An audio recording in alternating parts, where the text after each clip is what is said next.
একজন অন্ধ ছিলেন। আমার এই বাবাটা উনিও অন্ধ ছিলেন, অন্ধর কাছে আমার অন্ধ মারে বিবাহ দিয়েছেন। আমার আম্মা আব্বার বিবাহের পরে আমার নানা জান আমার আম্মা আব্বারে কোরআন তেলাওয়াত শিখাইয়া মুখস্থ করে কোরআনে হাফেজ এবং হাফেজা বানাইছে। আর আমার আম্মা আব্বা আমি সন্তান দুনিয়াতে আগমন করার পর আমারে শিখাইছে। আর আমার আম্মা আব্বারে 5 ওয়াক্ত নামাজের ব্যতিরেকে যেই সময়টা থাকে আমার আম্মা জান আমার সন্তানের মুখ দিয়ে কোরআন তেলাওয়াত শুনে। আমার আম্মা আব্বা অন্ধ কথা সত্য খাবার বেশি খায় না। আমার আম্মা শুধু বলে, সন্তান তুমি যখন আল্লাহর কোরআন তেলাওয়াত করো আমি মায়ের কলিজা ঠান্ডা হইয়া যায়, আমি মার কাছে বড় ভালো লাগে, আমি বার কাছে বড় আনন্দ লাগে। এ সন্তান তুই এই সময় কোথাও যাবি না, আমি মারে কোরআন তেলাওয়াত করে শোনাইবি। হুজুর এই জন্য ফজর থেকে যোহর পর্যন্ত যাইতে পারি না, কোরআন তেলাওয়াত শোনাই। যোহর থেকে আসর যাইতে পারি না, কোরআন তেলাওয়াত শোনাই। আসর থেকে মাগরিব, মাগরিব থেকে এশা পর্যন্ত যাইতে পারি না, কোরআন তেলাওয়াত শোনাই। রাত্র বেলা যখন আম্মা আব্বা দুইজন ঘুমায়া যায় গো, আমি সন্তান আমার আম্মা আব্বার রিজিকের জন্য বাইরে হইয়া বাসার বাড়িতে ময়লা পরিষ্কার করে সুইপারের কাজ করে। এ বাবা তোমার কাছে জানতে চাই, তোমার কাছে কি খারাপ লাগে না? বলে খারাপ লাগবোটা কেমনে? আরে আম্মা আব্বার জন্য যদি ময়লা পরিষ্কার করেও খাবার খাওয়াই, আমার আল্লাহ যদি খুশি হইয়া যায়, আমার দুনিয়ার টাকা পয়সা ধন সম্পত্তি লাগবে না। আমার একটা বিশ্বাস, আমার আম্মা আব্বার দোয়ার কারণে আমি সন্তান আখিরাতের মধ্যে ধনী হয়ে যাব। পরে না আউযু বিল্লাহি মিনাশ শাইতানির বিবারাকাতি বিসমিল্লাহির রাহমানির রাহিম ওয়া'বুদুল্লাহা ওয়া লা তুশরিকু বিহি শাইআন ওয়া বিল ওয়ালিদাইনি ইহসানা।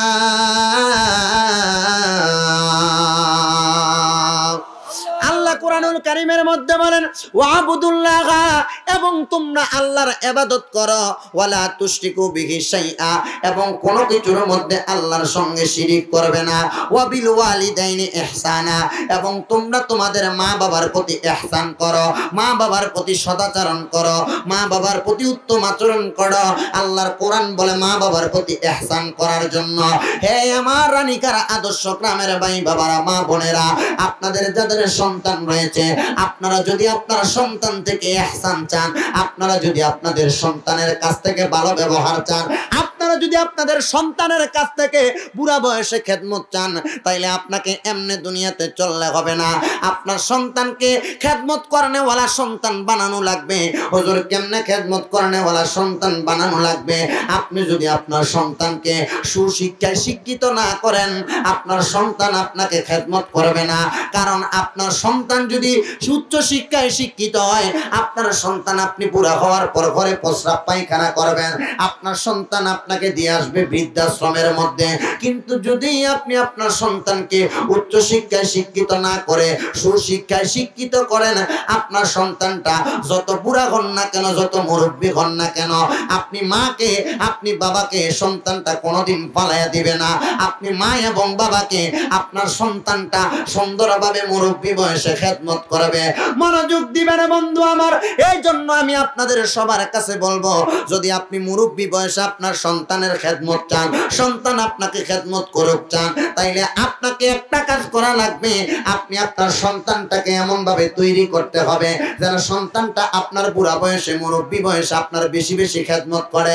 রানীখার আদর্শ গ্রামের ভাই বাবারা, পর্দার আড়ালের আমার মা বোনেরা, এবার আলোচনার ধারাবাহিকতার মধ্যে একটু মনোযোগ দিবেন। আল্লাহ পাকের একজন বন্ধু ছিলেন, জিনার নাম ছিল হযরতে দাউদ রুকি রহমাতুল্লাহি আলাইহি। জিনার বাড়ি ছিল ইরাকের জমিনে বাগদাদ শহরের মধ্যে। যেই বাগদাদের মধ্যে হযরতে আব্দুল কাদের জিলানী রাদিয়াল্লাহু তাআলা আনহু হয়েছিলেন। যেই বাগদাদের জমিনের মধ্যে আল্লাহ পাকের একজন বন্ধু, জিনার নাম হলো হযরতে জুনায়েদ বাগদাদী রহমাতুল্লাহি আলাইহির আগমন হয়েছিল। ওই বাগদাদ শহরের আরেকজন আল্লাহর ওলির নাম হলো হযরতে দাউদ রুকি রহমাতুল্লাহি আলাইহি। দাউদ রুকি রহমাতুল্লাহি আলাইহির সবচাইতে বড় একটা খাসিয়ত ছিল, উনি দিনের বেলা ঘর থেকে বাহির হইতেন না, আর রাত্র বেলা সারা রাত্র মানুষ মানুষের দরজায় দরজায় হাঁটতেন, দেখতেন কার ঘরের মধ্যে আলো মিট মিট মিট মিট করে জ্বলে। হযরতে দাউদ রকি রাহমাতুল্লাহি আলাইহি একদিন রাত্রিবেলা তাহাজ্জুদের নামাজ আদায় করার পরে উনি ফজরের নামাজ পড়ার জন্য যখন বাহির হইলেন, মসজিদে যাবেন, রাস্তা দিয়ে যাওয়ার সময় দেখতেছেন একটা ঘরের মধ্যে একটা নুরানিত আলো দেখা যাচ্ছে। এই দাউদ রকি, ওই নুরানিত আলোটা কি আপনি কি আমাদের কাছে বলতে পারবেন নাকি? হযরতে দাউদ বলেন, আমি এখন বলবো না, শোনো কি ঘটনা ঘটেছে আমার সাথে। আমি যখন ওই ঘরের সামনে দিয়ে গেলাম, লক্ষ্য করে দেখলাম গো, ওই ঘরের মধ্যে আলো জ্বলতেছে। সারা এলাকার ঘরের মধ্যে কোনো আলো নাই, বাতাস নাই। আমি তাকে রইলাম। ফজরের নামাজ পড়লাম, দেখলাম ঘরের দরজাটা খোলা হয় নাই। যোহরের নামাজ পড়লাম, দেখলাম ঘরের দরজাটা খোলা হয় নাই। আসরের নামাজ পড়লাম, দেখলাম ঘরের দরজাটা খোলা হয় নাই। মাগরিবের নামাজে এশারের নামাজ পড়লাম, দেখলাম ঘরের দরজাটা খোলা হয় নাই। এশারের নামাজের পরে যখন কিছুক্ষণ রাত্র গভীর হয়ে গেল, আমি দেখলাম ঘরের দরজাটা একটা পুরুষ মানুষ খুলেছেন। ওই পুরুষ মানুষটার বয়স বেশি হবে না, ওই পুরুষ মানুষ সন্তান বয়সী মাত্র 18-19 বছরের একটা টাকরা যুবক। আমি দেখলাম ওই যুবকটা তার ঘর থেকে বার হচ্ছেন। আমি আস্তে আস্তে তার সামনে গেলাম, যা জিজ্ঞাসা করলাম, যুবক, আরে যুবক, তুমি কেন রাত্রবেলা ঘর থেকে বের হলে? আমি ফজরের পরে তাকাইলাম, তুমি বের হচ্ছ না। যোহর, আসর, মাগরিব, এশা পর্যন্ত তাকাইলাম, তুমি ঘর থেকে বের হচ্ছ না। হঠাৎ করে এশারের নামাজের পরে অল্প কিছুক্ষণ পরে কেন বাইরে হইলাম? যুবক চোখের পানিগুলো ছেড়ে দিলেন, top top top top top top করে কান্না করতেছেন। আর ডাক দিয়ে বলে, হে মৌলভী সাহেব, হযরতে দাউদ রকি, আপনি যে আমাকে বলতেছেন আমি কেন ঘর থেকে বাইরে হই নাই, আপনি কি জানেননি আমার ঘরের মধ্যে আমার একজন মা আছে, একজন আব্বা আছে? তো তোমার আম্মা আব্বা নিয়ে ঘরের মধ্যে কি করেছ? বলে, আমার আম্মা আব্বা দুইজনই চোখে দেখে না এবং দুইজনই কথা বলতে পারে না। আমার আম্মা আব্বা শুধু আ উ এবং আমুক দিয়া লা ইলাহা ইল্লাল্লাহ মুহাম্মাদুর রাসূলুল্লাহ কালিমাটা পড়তে পারে, আর কোনো কিছু পড়তে পারে না, কোনো কিছু পড়তে পারে না। জোরে বলেন সুবহানাল্লাহ। তো তুমি কেন বাইরে হইলাম? হুজুর, আমার মা এবং আব্বা জানেন যদি কোনো কিছুর প্রয়োজন হয়, আমি শুনি আমার মা এবং আব্বা জোরে জোরে লা ইলাহা ইল্লাল্লাহ মুহাম্মাদুর রাসূলুল্লাহ কালিমা তৈয়বাটা পড়ে। সুবহানাল্লাহ, জোরে কোন কি পড়ে? কি পড়ে? আপনি পড়েননি দৈনিক 10 বার কালিমা তৈয়বা? পড়েননি? ক্ষেতের মধ্যে যাইলে যদি কারোর ছাগল একটা বা গরু একটা যদি পড়ে, তা 14 গোষ্ঠীর শোধন। কিন্তু মুখে দিয়ে একবার কালিমা তৈবাই না। আপনার না মুরব্বী হয়েছেন, আপনার না হাত একটা ফাঁক একটা কবরে গেছে, দাড়িটি ফাঁকি গেছে, আপনি কেন করেন না? মুরব্বী, আপনি চিন্তা করেন না কবরের আযাব কেমন? আল্লাহর কসম, আপনি যদি জানতেন কবরের আযাব কত কঠিন, আপনি কোনোদিন একটা মানুষকে খারাপ ভাষায় ক্ষতি করছে তবু গালি দিতেন না। হাজার ক্ষতি করছে, আপনি গালি দিতেন না। আপনি জানেন কবরের আযাব কত কঠিন? আল্লাহ হাবিব সাল্লাল্লাহু আলাইহি ওয়াসাল্লাম বলছেন, কবরের আযাবের জাহান্নামের যেই হাবিয়া নামক নিকৃষ্ট জাহান্নাম, এটার মধ্যে যদি একটা পাথর নিয়ে এভাবে ফেলে হয়, 70,000 বছর লাগবে জাহান্নামের নিচে যায় পড়তে পাথরটা। জোরে নাউজুবিল্লাহ কইতেন না? আর জোরে কোন নাউজুবিল্লাহ। তো ছেলেটার আম্মা আব্বা ছেলেটাকে কেন ডাক দেয়? খাবারের জন্য ডাক দেখ, কোন প্রয়োজনে ডাক দেখ, লা ইলাহা ইল্লাল্লাহ মুহাম্মাদুর সাল্লাল্লাহু আলাইহি ওয়াসাল্লাম। হযরতে দাউদ বলেন, এখন কেন বাইরে হইলে? এখন কি ডাক দিবে না? এখন কি তোমার মা তোমাকে ডাক দিবে না? বাবা তোমাকে ডাক দিবে না? ছেলেটা ডাক দিয়ে বলে, হুজুর, আমার মা বাবা অন্ধ হতে পারে, বোবা হতে পারে, আমার মা বাবা কিন্তু নামাজ ছাড়ে না। হুজুর, আমার আব্বা আম্মার আর কোনো সন্তান নাই, আমি একটা সন্তানই আছি, আমার রোজগার দিয়ে আমার আব্বা আম্মা চলে, কিন্তু আমি আমার আব্বা আম্মার খাওয়াই, কথা সত্য। দাউদ রকি আরো অবাক হয়ে গেলেন, দিনের বেলা সারাদিন পর্যন্ত তোমার ঘরের দরজা বন্ধ, খাওয়াও কি, কামাই করো কি, কি দিয়ে তোমার আম্মা আব্বারে খাওয়াও? দাউদ বলে, আমি দিনের বেলা চাকরি করি না, আমি চাকরি করি রাত্রবেলা। হে বাবা, কিসের চাকরি করো আর রাত্রবেলাই বা কেন করো?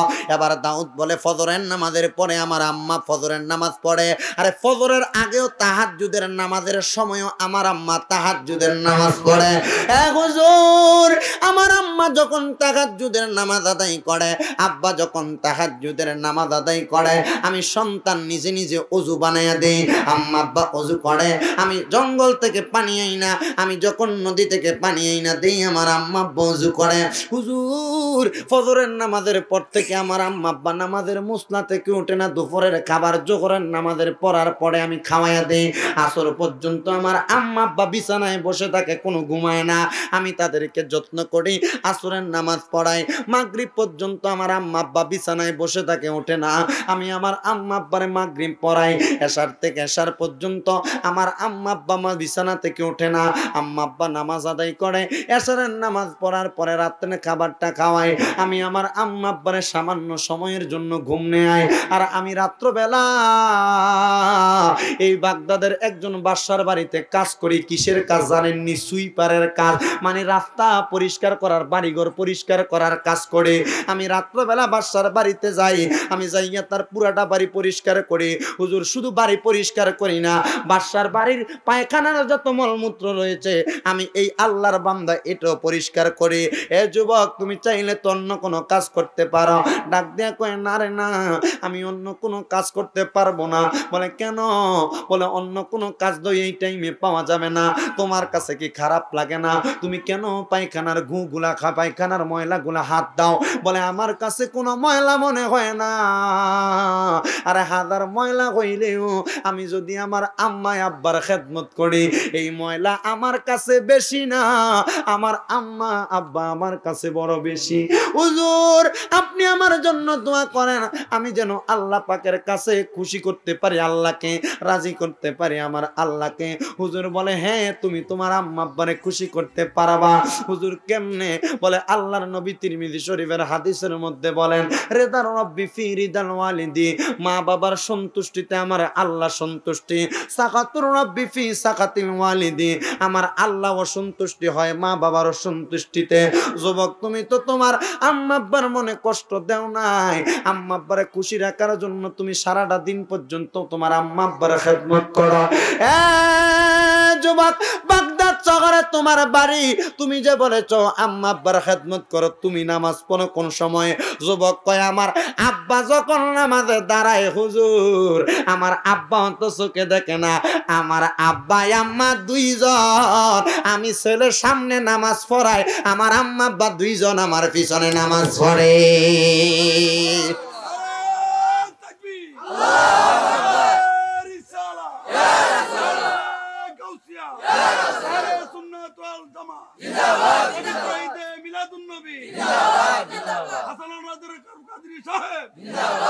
মনোযোগ দিবেন বাবারা, গভীর মনোযোগ দিবেন। এবার আল্লাহর ওলি দাউদ রুকি ডাক দিয়ে বলে, ঠিক আছে, তুমি নামাজ পড়াও, নামাজের কাজের বাকিরে কি করো? ডাক দিয়া কয়, হুজুর গো, আমার আম্মা আব্বা দুইজন কোরআনে হাফেজ এবং হাফেজা, এবং আমার আম্মা আমার ছোটবেলা থাইকা বয়স যখন মাত্র 7 থেকে 8 বছর বয়সে উপনীত হইল, আমার আম্মা আব্বা দুইজন আমারে বসায়া আল্লাহর কোরআনটারে মুখস্থ করাইছে। দাউদ রুকি কয়, আম্মা আব্বা দুইজন তো চোখে দেখে না, শিখছে কেমনে? কয়, আমার আম্মা আব্বারে শিখাইছে আমার নানা জান। কেন, কেমনে শিখাইছে? বলে আমার আম্মাও একজন অন্ধ ছিলেন, আমার এই বাবাটা উনিও অন্ধ ছিলেন, অন্ধর কাছে আমার অন্ধ মারে বিবাহ দিয়েছেন। আমার আম্মা আব্বার বিবাহের পরে আমার নানা জান আমার আম্মা আব্বারে কোরআন তেলাওয়াত শিখাইয়া মুখস্থ করে কোরআনে হাফেজ এবং হাফেজা বানাইছে। আর আমার আম্মা আব্বা আমি সন্তান দুনিয়াতে আগমন করার পর আমারে শিখাইছে। আর আমার আম্মা আব্বারে 5 ওয়াক্ত নামাজের ব্যতিরেকে যেই সময়টা থাকে, আমার আম্মা জান আমার সন্তানের মুখ দিয়া কোরআন তেলাওয়াত শুনে। আমার আম্মা আব্বা অন্ধ কথা সত্য খাবার বেশি খায় না। আমার আম্মা শুধু বলে, সন্তান, তুমি যখন আল্লাহর কোরআন তেলাওয়াত করো, আমি মায়ের কলিজা ঠান্ডা হইয়া যায়, আমি মার কাছে বড় ভালো লাগে, আমি বার কাছে বড় আনন্দ লাগে। এ সন্তান, তুই এই সময় কোথাও যাবি না, আমি মারে কোরআন তেলাওয়াত করে শোনাইবি। হুজুর এই জন্য ফজর থেকে যোহর পর্যন্ত যাইতে পারি না, কোরআন তেলাওয়াত শোনায়। যোহর থেকে আসর যাইতে পারি না, কোরআন তেলাওয়াত শোনায়। আসর থেকে মাগরিব, মাগরিব থেকে এশা পর্যন্ত যাইতে পারি না, কোরআন তেলাওয়াত শোনায়। রাত্র বেলা যখন আম্মা আব্বা দুইজন ঘুমায়া যায় গো, আমি সন্তান আমার আম্মা আব্বার রিজিকের জন্য বাইরে হইয়া বাসার বাড়িতে ময়লা পরিষ্কার করে সুইপারের কাজ করে। বাবা তোমার কাছে জানতে চাই, তোমার কাছে কি খারাপ লাগে না?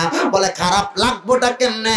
আরে আম্মা আব্বার জন্য যদি ময়লা পরিষ্কার করেও খাবার খাওয়াই, আমার আল্লাহ যদি খুশি হয়ে যায়, আমার দুনিয়ার টাকা পয়সা ধন সম্পত্তি লাগবে না। আমার একটা বিশ্বাস, আমার আম্মা আব্বার দোয়ার কারণে আমি সন্তান আখিরাতের মধ্যে ধনী হয়ে যাব। যুবক ভাই, মুরব্বী, একটা বার চিন্তা করেন, আপনি আপনার মারে কত কষ্ট দিছেন, আপনি আপনার আব্বারে কত কষ্ট দিছেন, আপনি আপনার আব্বা আম্মারে কতবার দমক দিয়া কথা বলেছেন। না রে না না না না, দে যুবক তোর কদম আমার সামনে দে, জিব্বা দিয়ে পরিষ্কার করে দিব, তবু তোর জনম দুঃখে আম্মা আব্বারে কষ্ট দিতে পারবি না। হুজুর কেন কেন কেন? আরে আম্মা আব্বারে কষ্ট দিয়া তুমি যদি 5 ওয়াক্ত নামাজ পড়ো, এটাও তো কাজে লাগবে না। আম্মা আব্বারে কষ্ট দিয়া যত রকমের হুজুর সাজা তোমার কাজে লাগবে না। আম্মা আব্বারে কষ্ট দিয়া যত রকমের ইবাদত করো, দান সদকা করো, কাজে লাগবে না। কারণ তোমার আম্মা আব্বা হলো তোমার জান্নাত। আম্মা আব্বার মনে কষ্ট দিলা, আমার আল্লাহ পাকের কুদরতি অন্তরের মধ্যে কষ্ট দিলা।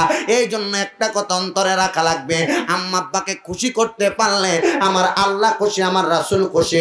আল্লাহ রাসূল যার প্রতি খুশি, আল্লাহ পাকের জান্নাত তার জন্য অবধারিত, আল্লাহ পাকের জান্নাত তার জন্য অবধারিত।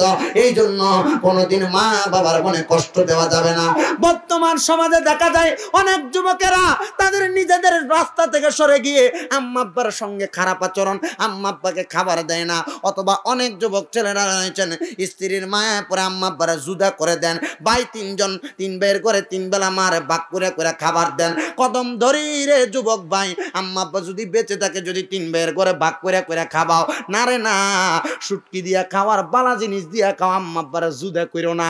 আম্মারে কইবা আম্মা 3 বেলা আপনি আমার ঘরে খাইবেন, অন্য ভাইয়ের ঘরে খাওয়ার দরকার নাই। আর বর্তমানে মা বাবা লইয়া কারাকারি করব দূরের কথা, পারলে নিজের গাড়ি থেকে খানা না খাওয়ায় অন্য ভাইয়ের উপরে চাপাইয়া দেওয়ার চেষ্টা করে।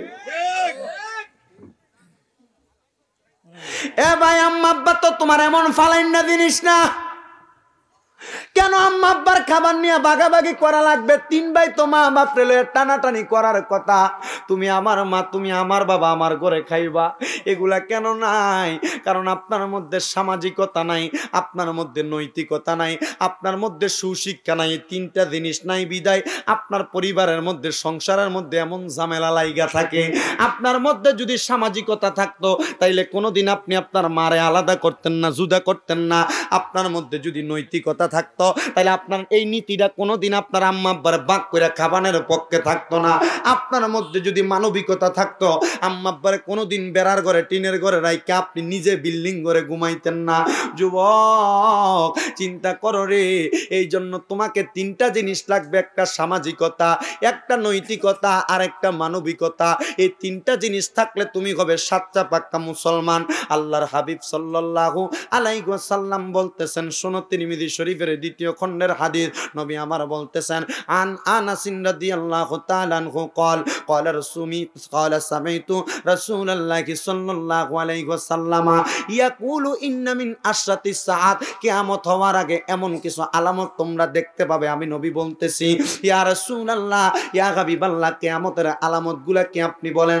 আমার নবী বলেন, আইয়ার ফাআল ইলমা, ইলম উঠে যাবে, ওয়া ইয়াকসুরা জাহালু, মূর্খতা বেড়ে যাবে।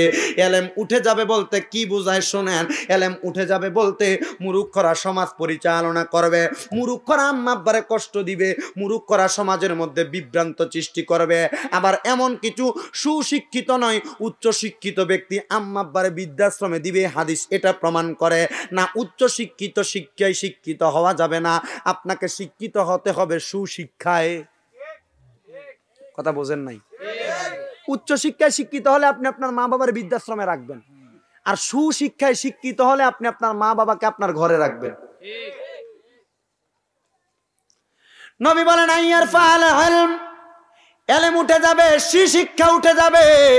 এলাকার মধ্যে মানুষ পড়ালেখা করতে চাইবে না, সন্তানকেও করাইতে চাইবে না, কাজকর্মে দিয়া দেয়, দেয় কি দেয় না? নবী আমার বলেন ওয়ায়াকসুরা জালু, মূর্খতা বেড়ে যাবে, ওয়ায়াকসুরা জিনা, জিনা ব্যভিচার হবে, যুবক যুবতীর প্রেমের আলাপনা হবে, অথবা মুরব্বী মহিলাদের যুবক ছেলেদের সঙ্গে প্রেমের সম্পর্ক তৈরি হবে, অথবা মুরব্বী যুবকগণ অথবা মুরব্বী পুরুষগণ যুবতী মেয়েদের প্রতি আকৃষ্ট হবে। আমার নবী বলেন আইয়াকসুরা জিনা, জিনা ব্যভিচার বেড়ে যাবে, ওয়ায়াকসুরা শারবুল খামরি, এবং সমাজের মধ্যে মদ পান করবে, মাদক পান করবে, ইয়াবা পান করবে। এগুলা পান করার কারণে, মাদক সেবনের কারণে সমাজের মধ্যে বিভ্রান্ত সৃষ্টি হবে। ওই মাদক খোরেরা আম্মা আব্বারে কষ্ট দিবে, এটাই হলো আল্লাহর নির্ধারিত কথা। যখন দেখবা কোন মাদক খোর আম্মা আব্বার প্রতি অত্যাচার করে, মনে করবা কিয়ামত বেশি দূরে নয়, কিয়ামত অতি সন্নিকটে, অতি কাছাকাছি। ইয়া রাসূলুল্লাহ, তারপরে কি হবে? ওয়ায়াকসুরা শারবুল খামরি ওয়ায়াকিল্লার রিজাল, পুরুষের সংখ্যা কমে যাবে, ওয়ায়াকসুরান নিসা, মহিলার সংখ্যা বেড়ে যাবে। বাজারে যান, রাস্তাঘাটে যান, যেখানে যান না কেন মহিলার সংখ্যা বেশি, পুরুষের সংখ্যা কম। আমার নবী বলেন শুধু তাই নয়, ওয়ায়াকসুরান নিসা হাত্তা ইয়াকুনা লি খামসিনা ইমরাতান আল কাইয়িমুল ওয়াহিদ, কিয়ামতের আগে পুরুষ যদি হয় একটা, মহিলা হবে 50টা, মানে একজন পুরুষের ভাগে 50 জন করে করে মহিলা হবে। আরে পুরুষগণকে নিয়ে টানাটানি হবে, স্বামীর খোঁজ পাওয়া যাবে না। আরে কিভাবে স্বামীর খোঁজ পাওয়া যাবে? স্বামী স্ত্রীকে ফেলে অন্যথায় জিনা করবে, আবার স্ত্রী স্বামীকে ফেলে অন্যথায় জিনা ব্যভিচার করবে। আল্লাহর নবী কই এটা হলো কিয়ামতের আলামত। এই জন্য কিয়ামতের আলামত থেকে বাঁচার জন্য আপনার মধ্যে নৈতিকতা, সামাজিকতা, মানবিকতা, তিনটা দিক যদি আপনি ফুটিয়ে তুলতে পারেন, এই রানীকারের আদর্শ গ্রামের মানুষের মাঝে আল্লাহর নবীর আদর্শ ফুটে আসবে। জোরে বলেন সুবহানাল্লাহ, সবাই জোরে জোরে দূরে সরে বলেন আল্লাহুম্মা সাল্লি আলা সাইয়্যিদিনা মুহাম্মাদ নাবিয়ানা। সাইনটা ফোন দিয়ে কইয়া দে, মুহাম্মাদ আল্লাহুম্মা সাল্লি, সাইনটা কোন আইতাছে, মাদনা বিয়ানা শাহ।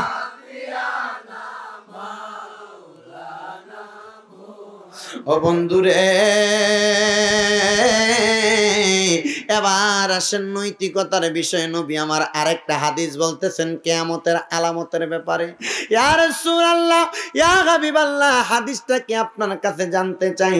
আমার নবী বলেন ইউশিকু আইয়াতিয়া আলান নাসি জামানুন, হে মুসলমান, কিয়ামতের আগে এমন একটা সময় আসবে, এমন একটা সময় আসবে, লা ইয়াবকা মিনাল ইসলামি ইল্লা ইসমুহু, ইসলামের নাম মাত্র থাকবে, কাজে মুসলমানের মাঝে ইসলামত্বই থাকবে না। হুজুর কিভাবে জানতে চাই? মুসলমানদের ছেলেদের দিকে তাকান, মুসলমানদের ছেলেদের চলাফেরার স্টাইলগুলো ইহুদি নাসারা খ্রিস্টানদের মতো হয়ে গেছে। আল্লাহর নবী কয় লা ইয়াবকা মিনাল ইসলামি ইল্লা ইসমুহু, নবী আমার বলেন ইসলামের নাম মাত্র থাকবে, কাজে ইসলাম সে বোঝা যাবে না, মুসলমান বোঝা যাবে না। আপনি দেখেন, আপনি মুসলমানের ছেলে, আপনি যেই কাজ করেন, হিন্দুর ছেলে এই কাজ করে, খ্রিস্টানও এই কাজ করে, তাহলে আপনার মধ্যে তার মধ্যে কোনো পার্থক্য নাই। আমার নবী বলেন ওয়ালা ইয়াবকা মিনাল কুরআনি রাসমুহু, কোরআনের নাম মাত্র থাকবে, কিন্তু কোরআনের কোনো তেলাওয়াত থাকবে না, কোরআনের অমর্যাদা হবে। লক্ষ্য করে দেখেন, বর্তমান যুব সমাজকে প্রশ্ন করেন, মুরব্বীদেরকে প্রশ্ন করেন, মা বোনদেরকে প্রশ্ন করেন, আপনি কোরআন তেলাওয়াত করতে পারেন কিনা? দেখবেন 100%-এর মধ্যে 85% আসবেন না শব্দটা। এই জন্য কিয়ামতের আলামত শুরু হয়ে গেছে। আমার নবী বলেন শুধু তাই নয়, মাসাজিদুহুম আমিরাতু ওয়া হুয়া খরাবুম মিনাল হুদা, মসজিদগুলো হবে চাকচিক্যময় সুন্দর, মসজিদগুলোতে টাইলস করা হবে, সুন্দর সুন্দর রং করা হবে, সুন্দর সুন্দর মসজিদ হবে। তবে শর্ত হলো, মসজিদ যত সুন্দর হোক না কেন, এগুলো হবে হেদায়েত শূন্য। মসজিদে নামাজ পড়বে মানুষ, কিন্তু নামাজের মধ্যে, মসজিদের মধ্যে মানুষ সুন্দর বানাইয়া নামাজি হবে কম, নামাজি হবে কম, নামাজি হবে কম। এটা কিসের আলামত? কিসের আলামত? আমি আজকে মাগরিবের নামাজের ওয়াক্তের কথা বলি। আমি গাড়ি চালায় আসতেছি, এক মসজিদের দিকে তাকাইলাম, বাম দিকে আমার ইমাম সাহেব নামাজ পড়ায়, সামনে পিছনে 2 জন মুসল্লি। কয়জন? এটা কিসের আলামত? মাসাজিদুহুম আমিরাতুম ওয়া হুয়া খারাবুম মিনাল হুদা। মসজিদগুলো হবে সুন্দর, কিন্তু এগুলো হেদায়েত শূন্য হবে, মানুষ হেদায়েত প্রাপ্ত হবে না। এবার আমার নবী ধরতেছে আমরা রে কারে? আলেমদেরকে। নবী বলতেছেন উলামাউহুম শাররুম মান তাহতা আদামিস সামাই। জমিনের মধ্যে সবচাইতে নিকৃষ্ট হবে আলেমগণ। নাউজুবিল্লাহ, জোরে কইতে আরো জোরে বলবেন না? নবী আমার বলেন আলেমগণ। নবী গো কিভাবে? নবী কয় তাখরুজুল ফিতনাতি, এ হুজুরার মধ্য থেকে ফিতনা সৃষ্টি হইব, মানুষ বিভ্রান্ত হইয়া যাইব। এ হুজুর এটা বলবো, ওই হুজুর এটা বলবো, হুজুর কাটটা মানবো। আমার নবী কয় ওয়াফিহিম তাউদু, এবং এদের মধ্য থেকে ফিতনার সমাধান হবে। দেখেন বাতিল ফেরকারা বলতেছেন, কেউ বলে বুকের উপরে হাত বাঁধো, কেউ বলে নাভির নিচে হাত বাঁধো, কেউ বলে মারা যাওয়ার পরে, মানুষের মারা যাওয়ার পরে কোনো মুনাজাত করা যাবে না, দোয়া করা যাবে না। আবার কেউ বলে দোয়া করা যাবে, কেউ বলে মানুষ মারা যাওয়ার পর 4 দিন 40 কোরআন হাদিসে নাই, আবার কেউ বলে দোয়া করার দলিল আছে। এখন কাটটা মানবো? যেটার দলিল আছে আপনি সেটা মানেন, অসুবিধা নাই বাবা। এই জন্য নবী আমার বলেন আলেমগণ হবে নিকৃষ্ট, এদের আচরণ, এদের চলাফেরা হবে খারাপ। এই জন্য মানুষগুলো তাদের মধ্যে হেদায়েত খুঁজে পাবে না। এই জন্য মুসলমান, আপনাকে হেদায়েতের রাস্তা পাওয়ার জন্য আলেমের কাছে যাইতে হবে। কেমন আলেম আপনাকে বুঝতে হবে, আলেমের নৈতিক আচরণ, আলেমের মানবিকতা, আলেমের সুন্দর ব্যবহার দেখবেন, তারপরে আপনি আলেমের কাছে যাবেন। আল্লাহর হাবিবের কাছে প্রশ্ন করা হয়, ইয়া রাসূলুল্লাহ, ইয়া হাবিবাল্লাহ, তারা কারা? আমার নবী কয় ইজা রুউ যুকিরাল্লাহু আযজা ওয়া জাল্লা, যারার চেহারার দিকে তাকাইলে আল্লাহ এবং তার রাসূলের কথা মনে হইয়া যায়, তারাই হইল উত্তম আলেম। হুজুর আলেমের দিকে তাকাইলে আল্লাহর কথা মনে হইব, দূরের কথা। আরে বাবা, আল্লাহর কথা মনে হওয়ার নিয়তে তো আপনি চান না, আপনি আপনার মসজিদের ইমামের দিকে চান না, আপনার চাকরের মতো। মসজিদে ইমামরা হস্তা ফাইলাইছেন আপনি, 6000 টাকা বেতন দিয়া মুক্তব ভরায়, 5 ওয়াক্ত নামাজও ভরায়, জুমার নামাজও ভরায়, মনে একটা চাকর পাইছেন। আর রংপুরে বদুল্লাই না মুনি দেয়াইলো তো দৈনিক 700 টাকা দেওয়ান লাগে রোজ। আপনার আকলের ভিতরে কুত্তা বিলাই ফসরাপ করছে। মসজিদ কমিটিদেরকে বলবো আমি, মসজিদের ইমাম মুয়াজ্জিনকে কেমনে আপনি 5000 টাকা বেতন দেন, 6000 টাকা বেতন দেন? একটু মনোযোগ দিবেন। আপনার সংসার 15,000 টাকা দিয়ে চালাইতে কষ্ট হয়, কথা বোঝেন নাই? আপনার সংসার, আরে আমরা না বক্তা, 15-20 লইয়া চালাইতে পারতেছি। আপনার আর ইমামকে মুয়াজ্জিন আপনার কাছে বছরের মধ্যে 52টা সপ্তাহ আলোচনা করে, কিন্তু আপনি মসজিদের ইমাম 4টা সপ্তাহ 4 জুমা ওয়াজ করে, আবার 5 ওয়াক্ত নামাজও পড়ায়। আরে বাড়ির খবর লয় না, সন্তানের খবর লয় না, স্ত্রীর খবর লয় না। আপনি এই বেটারে মাত্র বেতন দেন 4000, 5000, 6000। কেমনে চলে চিন্তা করেন। 6000 টাকা বেতন হইলে চালের বস্তার দাম 2700, কারেন্ট বিল 1000, গ্যাস বিল 1000, 1200, হ্যাঁ গ্যাস বিলে তো 1200। এখন মসজিদের ইমাম সাহেবের টাকায় 10 শেষ হয়ে গেছে এই জায়গার ভিতরে, 5000। ফুতের ফরালেহা কই, তরকারি কই, চাল কিনা বইয়া থাকলে হ্যান দিয়া ভাত খাইব, কাপড় চোপড় কই, ওষুধ খরচ কই, বেটাটার চলাফেরার খরচ কই। আপনার বিবেক নাই। আল্লাহর কসম, বাংলাদেশের এই অবস্থার কারণে বাংলাদেশে খোদার লানত পড়বে, লানত। কারণ নবী আমার বলেন কিয়ামতের আগে এমন একটা অবস্থা হবে, সমাজের মধ্যে আলেম উলামার দাম কমে যাবে। মানুষগুলো জানে আলেম শ্রেষ্ঠ, তবুও তাদেরকে সম্মান দেয় না। আপনি জানেন এলাকার আলেমটা, এলাকার মসজিদের ইমাম সাহেবটা আপনার এলাকার সবচাইতে ভালো লোক, এলাকার মসজিদের ইমাম সাহেবটা আপনাদের এলাকার সবচাইতে কেন সর্দারি করবে? আরে মসজিদ কমিটি হওয়ার, সভাপতি হওয়ার যোগ্যতা তো সে রাখে। মসজিদের ইমাম মুয়াজ্জিন যদি এলাকার মধ্যে থেকে চলে যায় 5 দিনের ছুটিতে, মসজিদের মধ্যে 5 ওয়াক্ত নামাজে পড়াইতে পারবে এমন যোগ্যতাওয়ালা ব্যক্তি মসজিদের সভাপতি হওয়ার ক্ষমতা রাখে। কথা কোন ঠিক না বেটি? আর আপনারা ঠিক বলে কি করবেন? আপনারা নিজেরাই তো মসজিদ কমিটি বানাচ্ছেন, এলাকার সবচেয়ে বড় সুদখোরকে, ঘুষখোরকে বানাচ্ছেন সভাপতি। হুজুর কেমনে? আল্লাহর কসম, যাই না শুই না, যদি কোন এলাকার মধ্যে মসজিদ কমিটি বানানো সুদখোর আর ঘুষখোরকে নামাজ পড়বেন, নামাজ হবে না।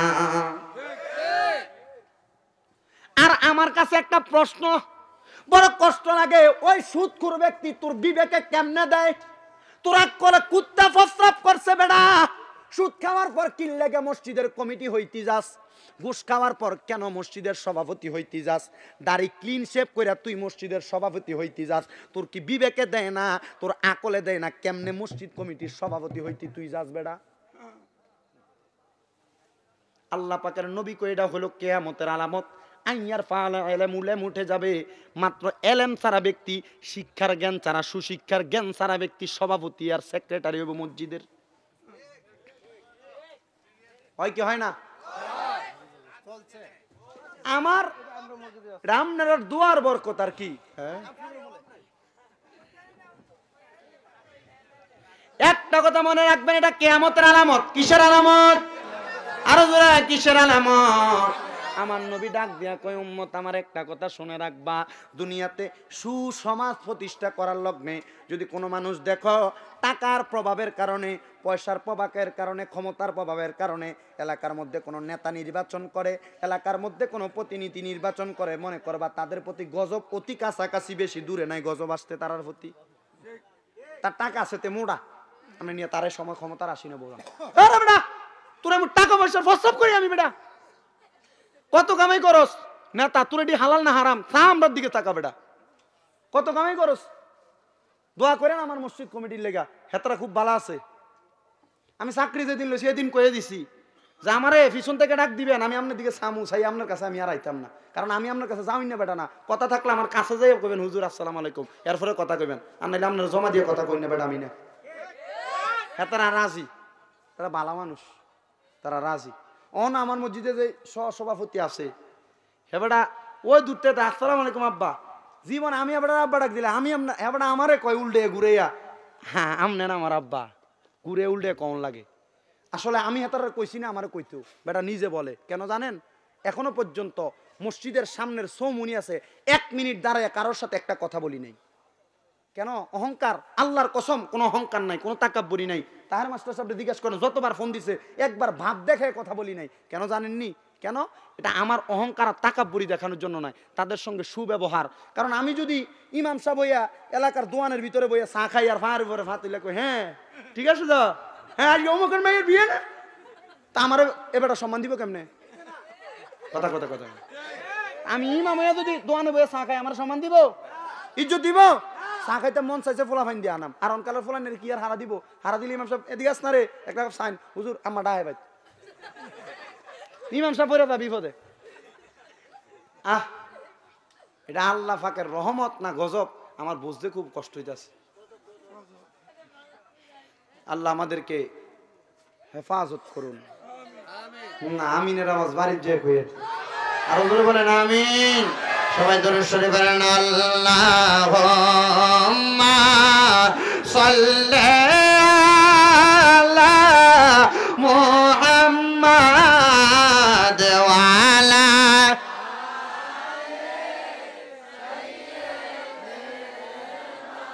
মুহাম্মাদ ওয়া আলা